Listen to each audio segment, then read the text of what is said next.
Olá pessoal, vamos dar continuidade à nossa discussão sobre campos elétricos na matéria e vamos partir daquele resultado que nós encontramos na última videoaula, que é a expressão do potencial na sua expansão multipolar, né?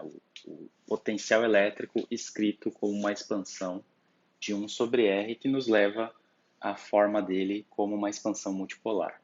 Tá? Aqui a gente tem o resultado já obtido na videoaula passada, que é essa expansão que é a expressão do potencial para os três primeiros termos na sua expansão multipolar. Então, o primeiro termo que aparece é o termo de monopolo. É quando a carga líquida no meu material ela não é zero. Quando eu tenho, por exemplo, banda de condução que seja apreciável. Aí eu vou ter a contribuição dos monopolos para o meu potencial elétrico. O segundo termo, que é esse aqui, é o termo que aparece quando eu tenho separação entre as cargas, é o termo de dipolo, é o termo que aparece devido à polarização do material. E outros termos podem aparecer, por exemplo, como o termo de quadrupolo, que aparece quando eu tenho essas configurações de dipolos, essa estrutura de dipolos que formam o termo de quadrupolo. E assim por diante. Né? Eu tenho os três pontinhos aqui, quer dizer que essa expansão é infinita, eu posso levar em conta quantos termos eu quiser.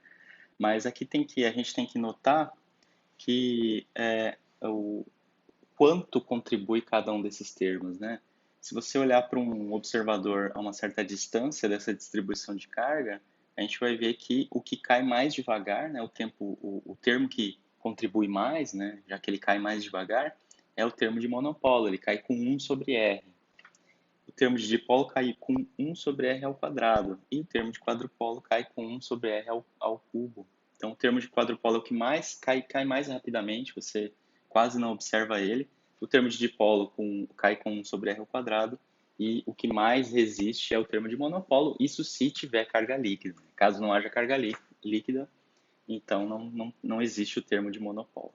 Muito bem, vamos olhar para cada um desses termos agora com um pouquinho mais de... Vamos olhar para o termo de monopolo e dipolo, né, que o dipolo é o que a gente está mais interessado. Vamos escrever assim.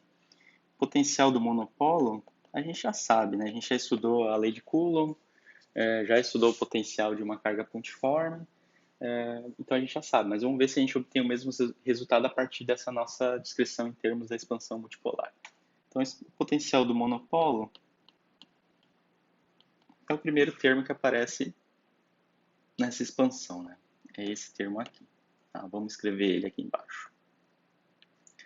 Então, isso vai ser, vamos escrever assim, potencial do monopolo. Então, aqui escrito V do monopolo, é 1 sobre 4π y0, 1 sobre R que estava lá. Aí, o que eu tenho na integral? Eu tenho R' elevado a zero, P0 de cosseno de θ', tá? De tal linha. Opa, esqueci da distribuição de carga, né? Vou escrever aqui. Distribuição de carga ρ de R' de tal linha. Tá?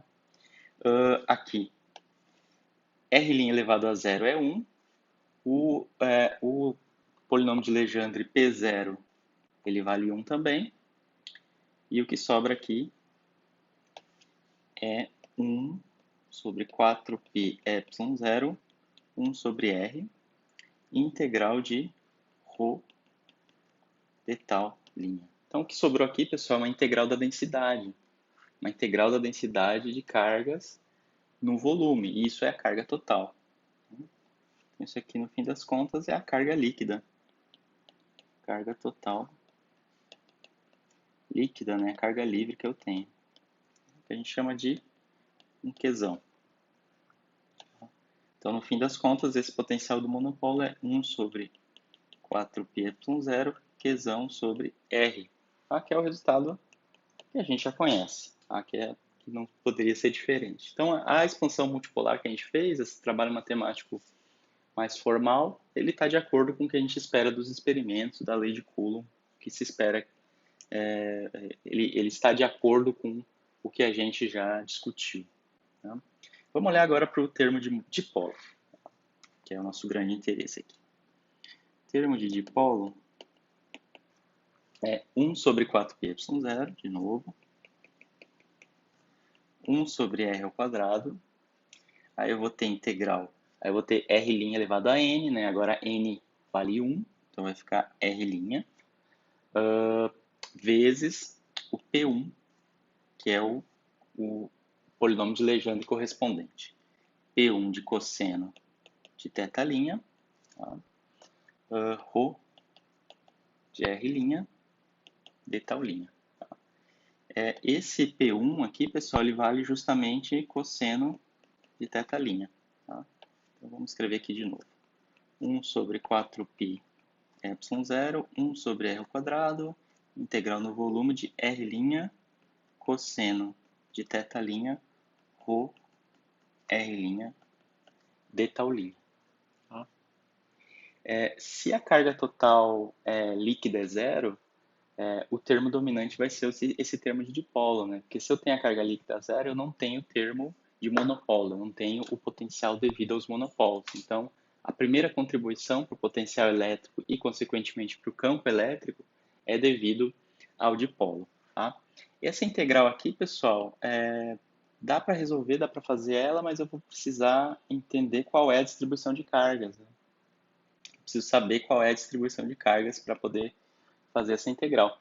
Mas essa integral aqui é uma quantidade física que a gente já vai falar, né? Já vamos escrever um pouquinho, já vamos definir quanto vale essa integral, tá? Vamos olhar para a nossa figura, né? Voltar para aquela figura da aula passada, né? E lembrar o que significa R, R' e θ', onde isso está na nossa descrição. Então a gente tem o seguinte, a gente tem R' como sendo algo que vai me dar a posição do meu dipolo, e R vai ser a posição do observador. Né? Essa é a estrutura. Então eu tenho o seguinte, tenho, por exemplo, um R' e aqui eu tenho um R. Tá? Então aqui R', tá? que vai dar a posição do meu dipolo. Tá? Aqui meu dipolo, carga positiva, carga negativa. E aqui tem a posição do observador, que é esse vetor R, usando a nossa convenção. E θ' também é um ângulo que vai depender da distribuição de carga. Né? Isso aqui é para um dipolo. Né? Se eu olhar para um material como um todo, eu tenho vários dipolos, e aí esse R' ele vai varrer todo o material, indicando aonde está o dipolo, para que eu calcule a distância entre o observador e a posição desse dipolo. Tá? Eu posso definir um vetor unitário aqui, R chapéu, né? Vou colocar assim, R chapéu, tá? E aí eu tenho o seguinte, por exemplo, R chapéu escalar R' vai ser igual a R', né, o módulo de R', vezes o cosseno do ângulo entre esses vetores, que é θ'. Tá? Então aqui eu fiz o produto escalar entre R' e R chapéu e R', ou seja, eu projetei R' na direção de R. Tá? E eu obtive esse resultado, R' cosseno de θ', que é justamente o que eu tenho aqui na minha integral. Tá? Então, R' cosseno de θ' é a mesma coisa que R chapéu escalar R'. Tá? Então, se a gente substituir na integral do dipolo, a gente fica, para encontrar o potencial dele, isso aqui vai ficar 1 sobre 4πε0, 1 sobre r ao quadrado, integral de, R chapéu escalar R', tá? Vezes a distribuição de cargas, né? de tal linha. Vocês estão vendo aqui que o que está integrando são as variáveis linha, né? E eu tenho um R chapéu, então eu posso tirar esse R chapéu da minha integral, tá? E deixar a integral só com as quantidades que dependem da distribuição do material, de como esse material se distribui no espaço. 1 sobre 4πε0, aí aqui eu vou ter um R chapéu, que eu tirei da integral, aqui vai ter um R ao quadrado, aí escalar, o que está aqui dentro da integral, que é R', rho, R' de τ'. Tá? E essa última integral, a gente nota que ela não depende de R, né? Ela só depende das quantidades do material. Tá? Só depende das variáveis que descrevem a distribuição de cargas. Né? Então, isso aqui é uma quantidade que só depende das variáveis da distribuição de cargas. Vou colocar assim.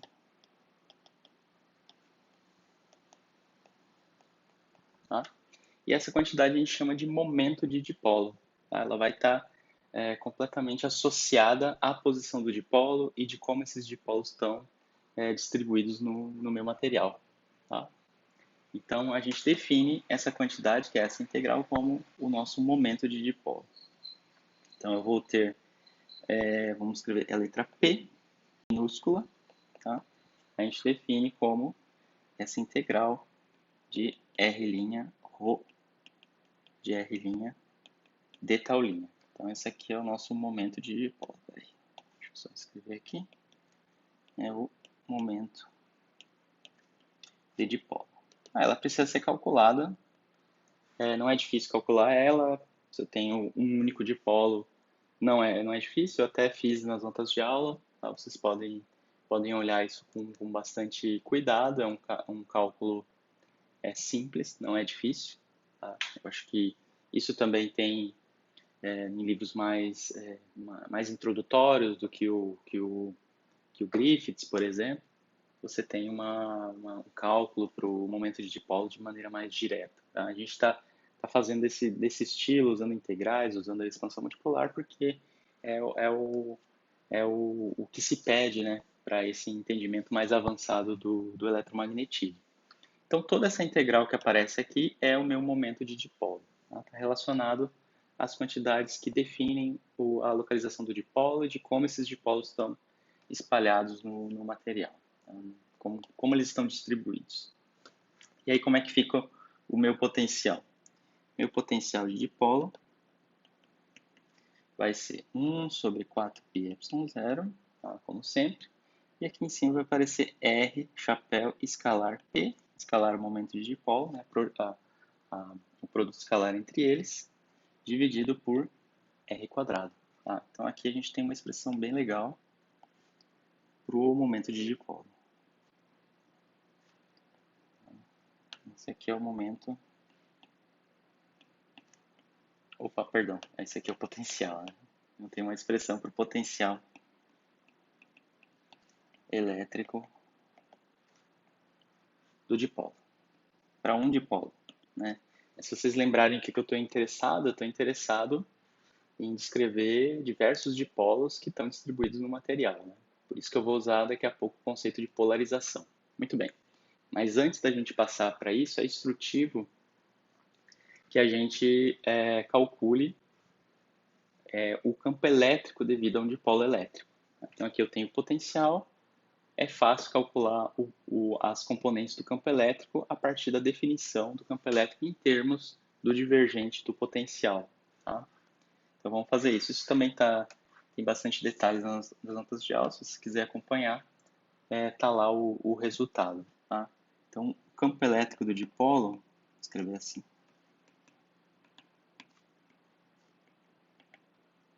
Tá? A gente vai usar o seguinte, campo elétrico é igual a menos o gradiente do potencial. Tá?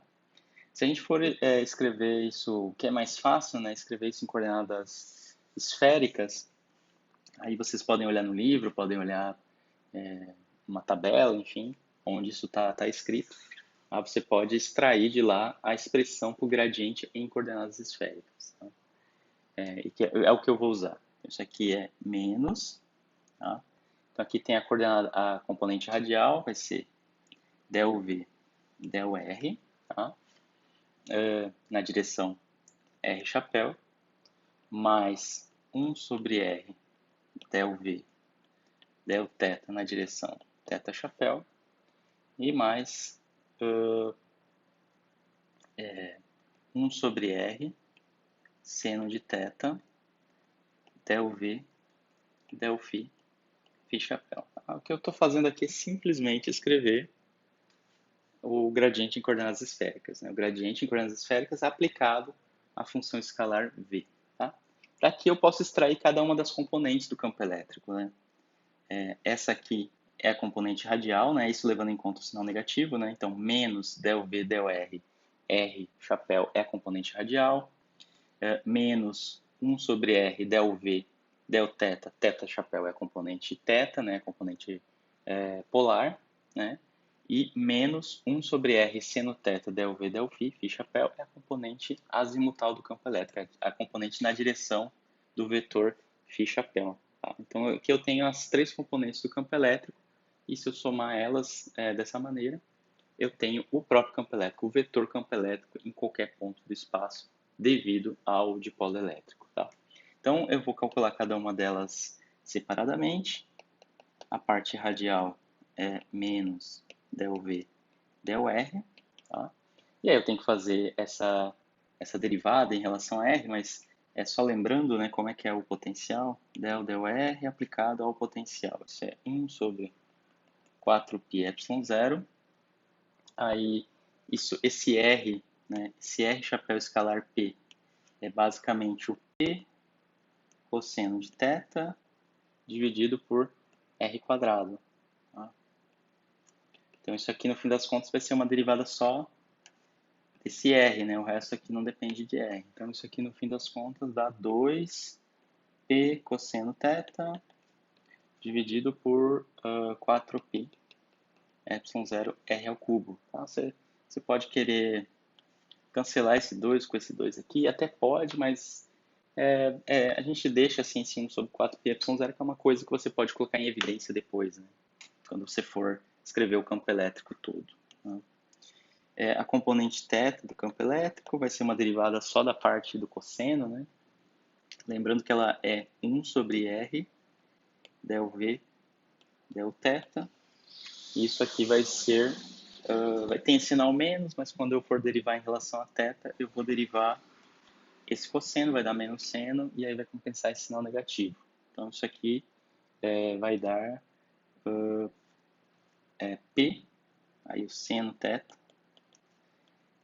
dividido por 4π ε0 R ao cubo, né? Porque vem esse outro R que está aqui, tem esse R aqui, que multiplica esse R quadrado que está no denominador da expressão original. Então, esse é o Eθ. Vamos para a última componente, o Eφ. Tá? Isso aqui é menos 1 sobre R seno θ, del V, del φ. Isso aqui é zero porque o V não depende do ângulo φ, né? Ele não depende do ângulo azimutal, ele só depende de θ. Tá? Então, aqui não aparece o φ, então a derivada é zero, não tem essa componente para o campo elétrico. Tá? Então, como é que fica o vetor campo elétrico por dipolo? Tá? Então, campo elétrico do dipolo é a combinação linear das suas componentes, é ER, R chapéu, mais Eθ, θ chapéu, mais Eφ, na direção de φ chapéu, muito parecido com o que a gente tem em coordenadas cartesianas, né, que a gente tem EX, x chapéu, mais EY, y chapéu, mais EZ, z chapéu, mas aqui a gente está num outro sistema de coordenadas, mas a estrutura é a mesma. Tá? Então, se você pegar todas essas expressões que a gente encontrou, o ER, Eθ e Eφ, substituir aqui embaixo, nessa combinação linear, você tem o seguinte resultado. Tá? É só somar. Tá? Somar eles. Você pode colocar 1 sobre 4π ε0 em evidência, o P, o R ao cubo, e você vai ter o seguinte. P sobre 4π ε0 em evidência. 1 sobre R ao cubo também pode ser colocado em evidência, né? Ele aparece em ambos os termos aqui, 1 sobre R ao cubo, e aqui 1 sobre R ao cubo também. Tá? Então, isso aqui sobra 2 cosseno de θ, R chapéu, mais seno de θ, θ chapéu. Tá? Então, esse é o campo elétrico do dipolo a partir do potencial que a gente encontrou usando a expansão multipolar. Tá? Muito bem. Então, agora a gente vai usar isso que a gente aprendeu sobre dipolo, né, o potencial do dipolo, o campo elétrico do dipolo, para fazer a nossa descrição da polarização do material como um todo. Tá? Então, quando há polarização, você tem a formação de dipolos induzidos no material. E esse dipolo induzido tem um potencial dado por essa expressão aqui em cima, né? Essa que está aqui em verde, né? Nesse quadrado verde. Tá? Então, cada dipolo induzido no material contribui para o potencial elétrico com esse termo. Tá? Mas aí eu tenho que somar todos os dipolos do material. Então, no final das contas, eu vou ter uma integral dessa expressão. Mas antes disso, vamos tentar relacionar com a polarização do material. Tá? Polarização P, aquele P maiúsculo, que é a polarização macroscópica do material. Tá? Então, a gente pode dizer assim que para cada elemento de volume do material, vamos colocar assim, que a gente está usando o d taulinha, tá? O momento de dipolo P, né, o P minúsculo, né, o P minúsculo é igual à polarização do material, esse P maiúsculo, vezes esse elemento de volume, ou seja, esse P maiúsculo, que é a polarização macroscópica do material, como a gente já falou, a gente já descreveu lá na frente, é a mesma coisa que o número de dipolos induzidos por unidade de volume. Essa é o que a gente, inclusive, já tinha falado. Né?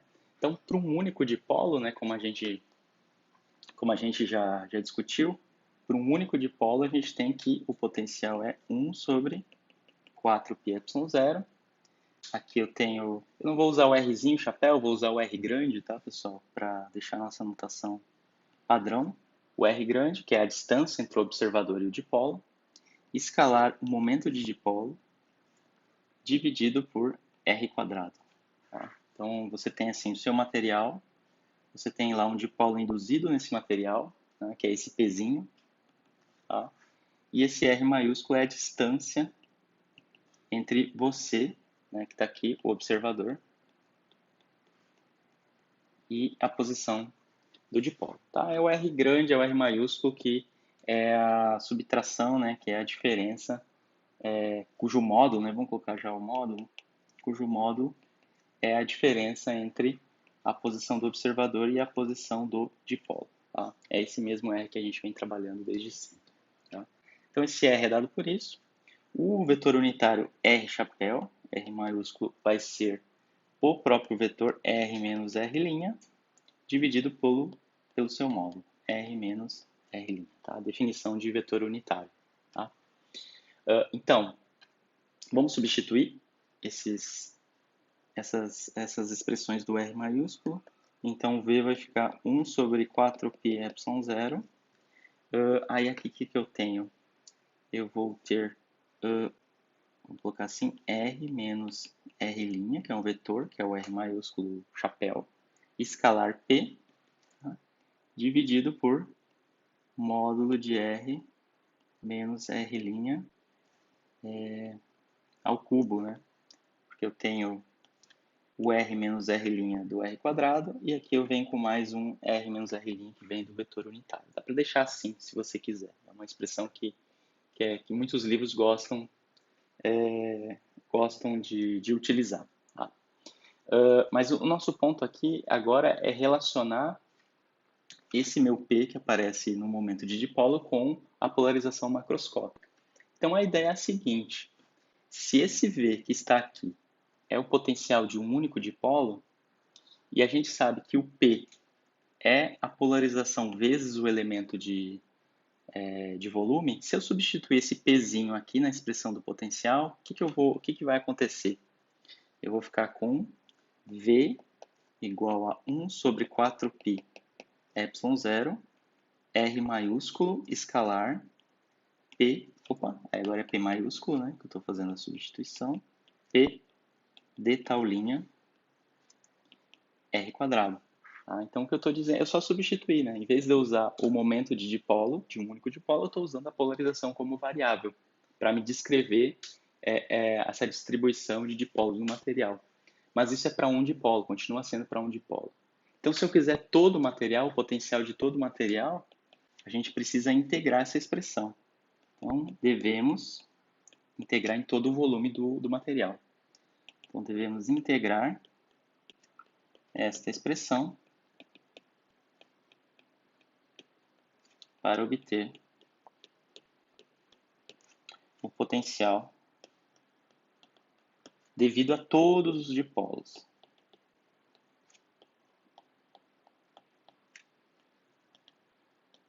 Tá? E aí a gente tem a seguinte expressão para o potencial do material. 1 sobre 4πε0 integral do volume, tá? De R chapéu escalar vetor polarização integrado em d sobre R quadrado. Opa, aqui deu um risco. Tá? É dividido por R quadrado. Tá? Então, esse aqui é o potencial elétrico do material em termos da polarização, em termos do vetor macroscópico polarização, que é algo macroscópico, não é um dipolo, não é um dipolo separado, um dipolo único, não é algo microscópico. Tá? Aqui está. Tá? Essa é uma expressão importantíssima e que vai permitir que a gente siga com a nossa descrição das equações de Maxwell em termos em termos da polarização, né? Levando em conta o efeito da polarização. Tá? Então agora, pessoal, a gente vai obter um outro resultado que é bastante importante, que é você conseguir escrever esse potencial em termos de duas contribuições, da carga superficial e da carga volumétrica. Tá? Então, para isso, eu vou precisar usar uma identidade matemática, tá? Uma identidade que envolve o gradiente de uma função escalar, tá? Que eu vou relacionar a R chapéu e R quadrado, tá? Isso está nas notas de aula também. E eu vou conseguir escrever essa integral do potencial, essa integral que está aqui, né? Vou continuar trabalhando sempre com essa integral e vou conseguir expressar ela em termos de cargas, de uma contribuição da superfície, das cargas na superfície, da polarização na superfície e também das cargas de polarização, né, as cargas que foram polarizadas no volume. Tá? É interessante que a gente tenha essa expressão. Tá? Então, é o nosso próximo trabalho. Então, vamos lá. Então, agora, vamos colocar assim, potencial em termos da carga superficial e volumétrica. Tá? Essa é uma passagem bastante matemática, tá? Mas é interessante que a gente faça. Tá? Para fazer isso, eu vou usar a seguinte identidade vetorial, que o divergente linha, tá? Quando eu falo divergente linha, significa que as variáveis que estão aqui dentro desse, gradiente, né? Gradiente linha, significa que as quantidades que estão dentro desse vetor nabla são quantidades que se referem a posições no material, tá? Usando a nossa convenção de sempre que eu tenho linha, x', y', z', r', são sempre variáveis que estão se referindo a posição de cargas, posição de dipolos dentro do material. Então, aqui, quando eu escrevo gradiente linha, esse nabla linha, significa que eu estou pegando derivadas, por exemplo, del x linha, del y linha. Tá? Então, vou pegar o gradiente nessas variáveis linha dessa quantidade aqui, 1 sobre r menos r linha, tá? Que é o módulo da distância entre o dipolo e o observador. Tá? Então, é um divergente de uma função escalar, tá? Mas ela é bem específica, né? Essa função escalar. Bom, isso aqui é a mesma coisa que gradiente, tá? De 1 sobre R maiúsculo, né? 1 sobre R, tá? Que é a distância entre dipolo, o elemento de dipolo e o observador. Isso aqui, pessoal, dá para mostrar que é a mesma coisa que R chapéu sobre R quadrado. Ah, eu acho que teve uma lista que a gente demonstrou né? Teve um exercício de uma das tarefas, né? Que a gente teve aí, principalmente aquela de cálculo vetorial, se eu não me engano, em que isso foi mostrado. Tá? De novo, se você não está interessado em descobrir como se obtém esse resultado matemático, tome ele como uma definição. É um resultado auxiliar que eu preciso para demonstrar o que eu estou me propondo aqui, que é separar o potencial em duas contribuições, devido à carga superficial e devido à carga volumétrica, né? Quando eu tenho a polarização, eu vou ter dois tipos de cargas. Eu vou ter cargas superficiais e vou ter também cargas que estão no volume, tá? Então, vamos tomar esse resultado como um resultado matemático que vai nos permitir realizar esse trabalho, tá? Então, vamos pegar esse resultado aqui e substituir na integral, pessoal. Olha aqui, ó. O que eu tenho aqui na integral? Eu tenho R' sobre R quadrado. Então, perdão, R chapéu sobre R quadrado. Esse R chapéu sobre R quadrado é a mesma coisa que o gradiente de 1 sobre R, tá? O gradiente linha de 1 sobre R. Então, onde eu tiver R chapéu sobre R quadrado, eu vou substituir por esse gradiente, tá? Então, vamos continuar aqui. Então, potencial vai ser igual a 1 sobre 4πε0. Vai continuar tendo a minha integral no volume, da minha polarização, tá? Eu não coloquei, mas ela depende de R', obviamente, né? A polarização do material, então ela vai depender das variáveis do material. Escalar R chapéu sobre R quadrado, mas R chapéu sobre R quadrado é justamente esse gradiente que está aqui. Então é escalar gradiente de 1 sobre R de tal linha, tá? Muito bem. Agora, para a gente dar sequência, a gente vai fazer uma integração por partes para escrever essa integral em termos de duas partes, né?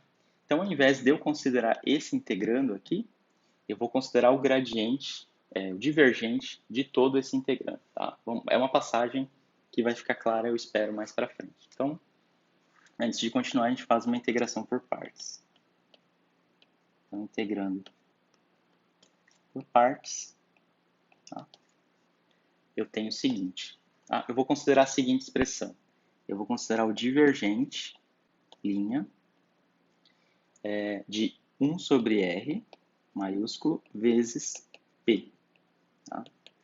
Considerei o divergente desse produto de funções, né? Uma função escalar, que é 1 sobre R, vezes um vetor que é P. Tá? Eu posso escrever isso aqui, né, usando as regrinhas de divergente. Isso aqui vai ser o gradiente linha do primeiro da função escalar, né, do 1 sobre R, escalar P, tá? Mais 1 sobre R, divergente linha de P. Tá?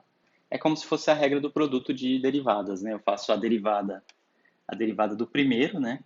A derivada do primeiro termo que está aqui, mas só que a derivada do primeiro termo só pode ser o gradiente, né? Então, a derivada do primeiro vezes o segundo, mais o primeiro vezes a derivada do segundo. E a derivada do segundo que eu tenho à minha disposição é só o divergente, tá? Então, isso aqui é a regra de Leibniz, só que escrita para operadores vetoriais aqui em mais dimensões, né? Então, tem o divergente de um produto de funções, então vai ser o gradiente do primeiro escalar o segundo, mais o primeiro vezes o divergente do segundo, tá? Então, muito bem, mas para que eu quero isso? Ó, tem que lembrar o seguinte, o que eu tenho no meu integrando é P escalar gradiente, tá aqui. E o que eu tenho aqui, por exemplo, nesse primeiro termo é P escalar gradiente. Então, eu vou isolar esse termo que está aqui, ou esse primeiro termo, porque é o que aparece na minha integral. Então, eu isolo esse termo, aí eu vou ficar com o divergente desse produto menos 1 sobre R divergente de P. E aí eu substituo na integral. Tá? E aí eu vejo o que acontece. Então, primeiro a gente isola o integrando, né? Isolando o integrando, tá? Que é justamente P escalar gradiente linha de 1 sobre R. Isso aqui é igual ao divergente linha de 1 sobre R P menos 1 sobre R divergente linha de P. Tá? Então, aqui está o meu integrando e ele vai ser dado em termos de dois termos, tá? A diferença desses dois termos. Agora, vamos substituir na integral. Tá? Então, substituindo na integral, tá? Aí a gente vai ter o seguinte. V 1 sobre 4πε0, tá? aqui eu vou ter duas integrais, né? Vou ter a integral deste termo menos a integral desse termo quando eu substituir aqui em cima, tá? Todas elas, opa, deixa eu só aumentar aqui, todas elas integrais volumétricas, tá? Então vamos lá, 1 sobre 4πy0 em evidência, aí eu vou ter integral no volume, vamos colocar assim, só volume, do divergente de 1 sobre r vezes p, tá? De tal linha, menos a integral volumétrica de 1 sobre r divergente linha de p, tá? De tal linha. Muito bem, tá? Agora eu posso simplificar essa primeira integral, olha só. O que eu tenho aqui na primeira integral? Eu tenho uma derivada de alguma coisa, né? Eu tenho uma derivada de alguma coisa sendo integrado. Então, aqui eu uso o teorema do divergente, né? Porque eu sei que a integral volumétrica de uma derivada vai ser a integral da função que eu estou derivando, que no caso é 1 sobre r p, calculado na superfície, né? Então, para essa primeira integral, eu tenho condições de escrevê-la em termos de uma superfície, tá? Em termos de uma integral de superfície. Então, na primeira integral, a gente usa o teorema do divergente. Usando o teorema do divergente, na primeira integral, eu tenho o seguinte, que a integral volumétrica do divergente de um vetor, que é 1 sobre r vezes p, vezes a polarização, isso vai ser igual à integral de superfície, né, onde esse S, essa superfície é uma superfície fechada que engloba esse volume V, tá? Do fluxo desse campo vetorial. Né? E esse campo vetorial é justamente 1 sobre R, P, escalar o elemento de área, né? Que é A. O elemento de área, a linha. Estou usando linha porque justamente é a superfície desse meu material. Tá? A gente tem que lembrar que se eu tenho um volume, né? Esse meu volume V, aqui eu tenho a minha superfície S, esse dA que aparece, ele é um elemento de área orientado na direção do vetor normal. Tá? Então, esse dA', vamos escrever assim, esse vetor dA' é a mesma coisa que o módulo dele, que é dA, na direção do vetor normal n chapéu. Tá? Então, eu pego essa expressão e jogo aqui dentro. Tá? Então, vamos ver como é que vai ficar isso. Isso aqui vai ficar igual à integral de S, integral nessa superfície fechada, de P escalar dA', né? Mas dA' é dA vezes N. Então vai ficar P escalar N chapéu dividido por R, e isso tudo integrado nesse dA'. Tá? Então vejam, eu consegui transformar uma integral de volume numa integral de superfície. E essa vai ser a contribuição da superfície, né, das cargas na superfície para o meu potencial. Tá? Essa vai ser a contribuição das cargas superficiais. Tá? Mas vamos lá, vamos por partes. Né? Vamos substituir então esse resultado. Então agora eu mostrei que essa integral volumétrica que está aqui na expressão do potencial pode ser escrita em termos dessa integral de superfície. Vamos substituir de volta, então, na expressão do potencial. Tá? Vou escrever aqui. Então, o potencial vai ser igual a 1 sobre 4π ε0. Tá?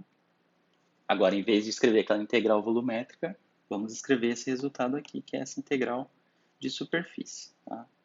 Integral de superfície da polarização projetada no vetor normal, né? P escalar n chapéu, sobre R dA. Tá? E aí eu tenho a outra integral, que é menos a integral de volume, né? Continua sendo uma integral de volume, do divergente linha. Eu não vou ficar falando esse linha mais, tá? Então é só o divergente da polarização, tá? Dividido por R, tá? De tal linha. Tá? Vejam, como é que é o potencial quando eu tenho o potencial de uma carga pontiforme, né? Quando eu tenho o potencial de uma carga pontiforme, só para questões de comparação, eu tenho sempre, ou por uma distribuição de cargas, né? Eu tenho a integral da distribuição de cargas dividido pela distância. Tá? Então, sempre o que aparece no numerador é sempre uma distribuição de carga ou a própria carga, né? Se eu, por exemplo, tenho o potencial para uma carga pontiforme, eu tenho Q, tem 1 sobre 4 πε0, né, sempre, Q sobre R. Tá? E é essa estrutura que eu tenho aqui. Né? Eu tenho alguma coisa no numerador dividido pela distância entre o observador e a posição do dipolo, no caso. Aqui é a mesma coisa, eu tenho alguma coisa dividido pela distância entre o observador e o dipolo. Então, esses termos que aparecem nos numeradores, pessoal, é o que a gente chama de carga superficial, densidade de carga superficial, que é esse numerador da primeira integral, e esse outro aqui é a densidade de carga volumétrica, de polarização, né? Tudo isso é devido à polarização. A polarização faz surgir uma densidade de carga superficial e uma densidade de carga volumétrica. Se não tivesse polarização, não teria nenhum desses dois termos, e a única contribuição que eu teria seria do termo de monopolo. Tá? Mas a gente está olhando para uma situação um pouco mais geral, onde eu tenho aparecimento de dipolos induzidos. Tá? Então é aqui que eu identifico as minhas cargas de polarização superficial e as minhas cargas de polarização volumétrica. Tá? Então vamos definir essas quantidades. Então, vamos escrever assim, sigma P é a minha densidade de carga superficial de polarização. Densidade superficial de carga de polarização. Tá? Então, isso aqui é identificado como P escalar M. Tá? Essa aqui é a densidade superficial de cargas de polarização. Se não houvesse o vetor polarização P, não haveria essas cargas induzidas na superfície.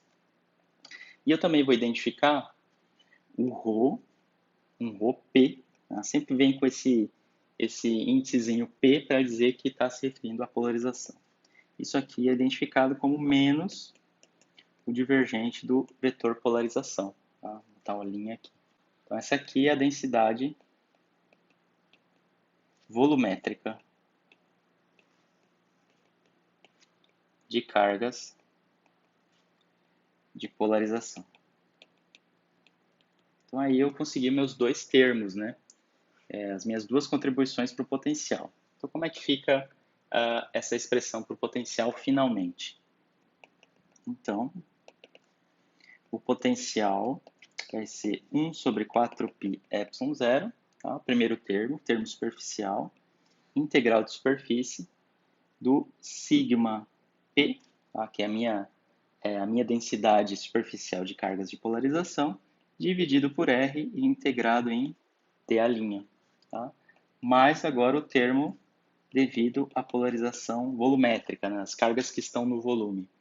1 sobre 4π ε0, integral no volume, de ρ de P dividido por R de tal linha. Tá? Então, esse aqui, pessoal, essa expressão é finalmente o potencial de um objeto polarizado.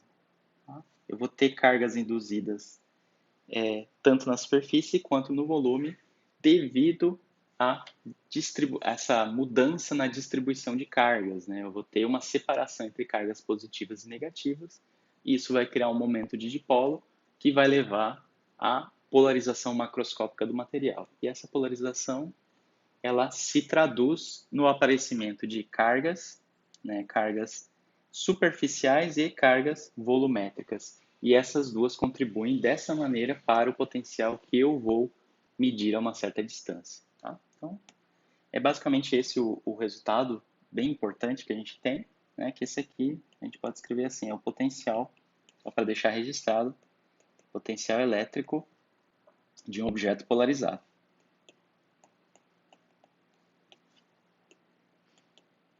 Muito bem. Aí, A gente tem exemplos para fazer, tem inclusive um exemplo nas notas de aula, tá? Que é um exemplo retirado do Griffiths, que é um cálculo para trabalhar com esse tipo de situação, onde eu tenho cargas polarizadas, calcular o campo elétrico, enfim. Seria uma boa ideia dar uma olhada para treinar o uso dessas, enfim, o uso dessas expressões, entender direitinho o que elas significam em um exemplo mais concreto. Tá?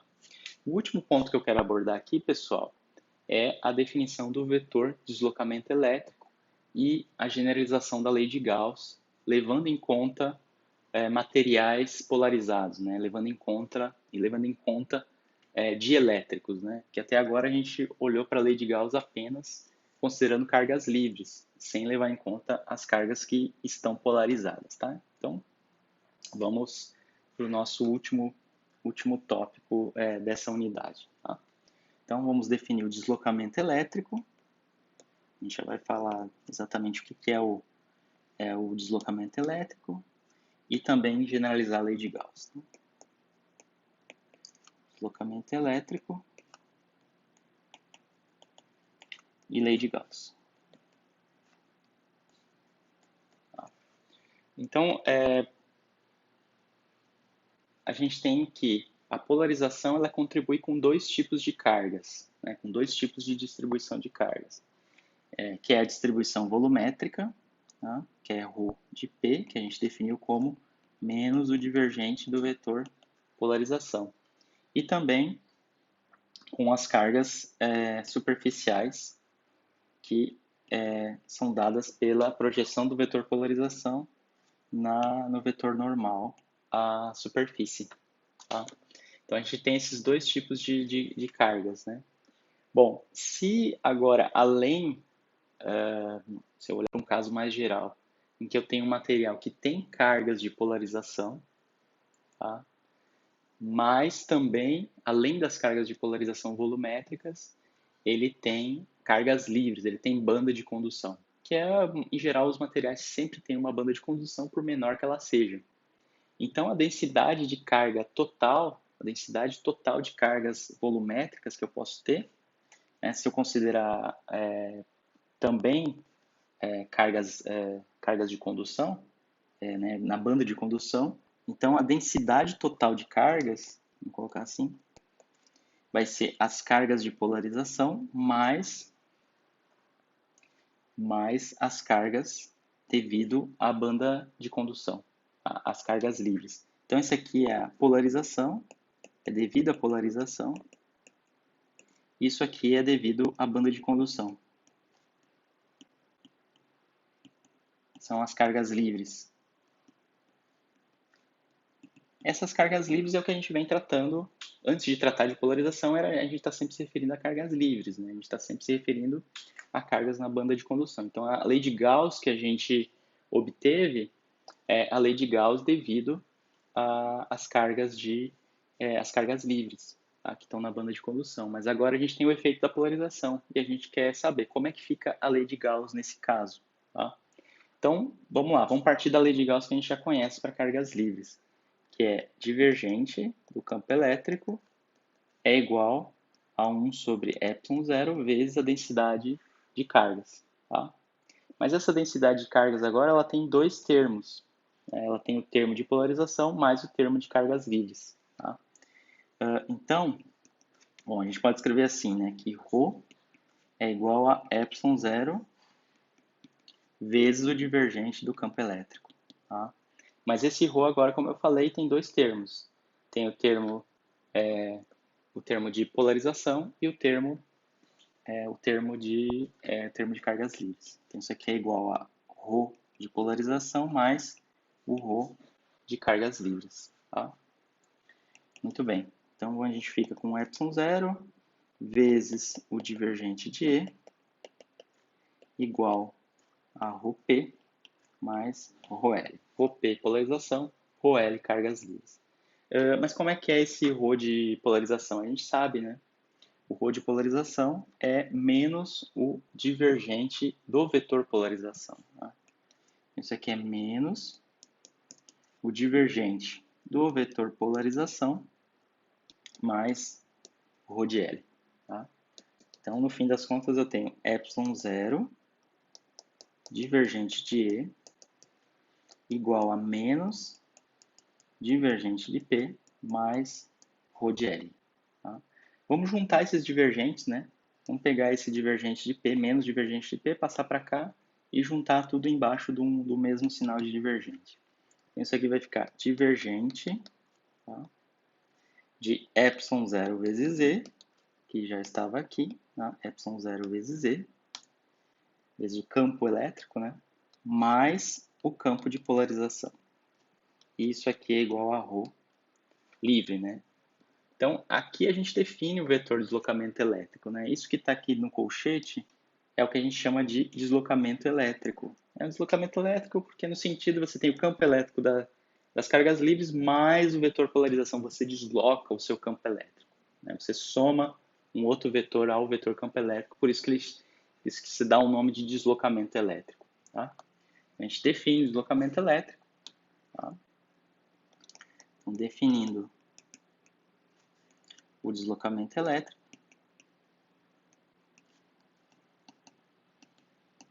que é D igual a ε0E mais P. Tá? E aí, por fim, eu tenho a lei de Gauss dos materiais, né? Lei de Gauss para dielétricos, que é divergente de D igual a ρ L, tá? Que é a carga livre. Mas a estrutura da lei de Gauss é a mesma. Tá? Tem o divergente de D, que vai ser igual às cargas livres. Né? As cargas de polarização elas já estão contabilizadas aqui dentro. Tá? Isso na forma diferencial, né, pessoal, essa lei de Gauss. Na forma integral é a mesma coisa que para cargas livres. Né? Tem uma integral do fluxo do campo D, escalar NdA. Isso aqui vai ser igual às cargas livres que estão encerradas na superfície S. Né? Tem a mesma interpretação que é a lei de Gauss, que leva em conta apenas cargas livres. Então, de fato, a estrutura das equações de Maxwell não vai mudar de maneira... não vai mudar, é a mesma estrutura. Você vai ter uma redefinição aí de vetores, mas a estrutura e o entendimento é exatamente o mesmo. Tá? Então, a gente fecha essa unidade de campos elétricos da matéria e a gente conclui, a gente obteve os resultados tanto para o potencial campo elétrico e lei de Gauss, no caso de eu ter um material mais complicado, onde eu tenho polarização, onde eu tenho dipolos induzidos por um campo externo. Tá? E esse tipo de fenômeno, essa produção de dipolos, ela vai ter a sua consequência no cálculo do campo elétrico e do potencial elétrico. Né? Vai modificar aquilo que eu observo desse material. Né? Não são apenas cargas livres, como a gente vinha considerando na introdução eletrostática. Tá? Então é isso. Obrigado.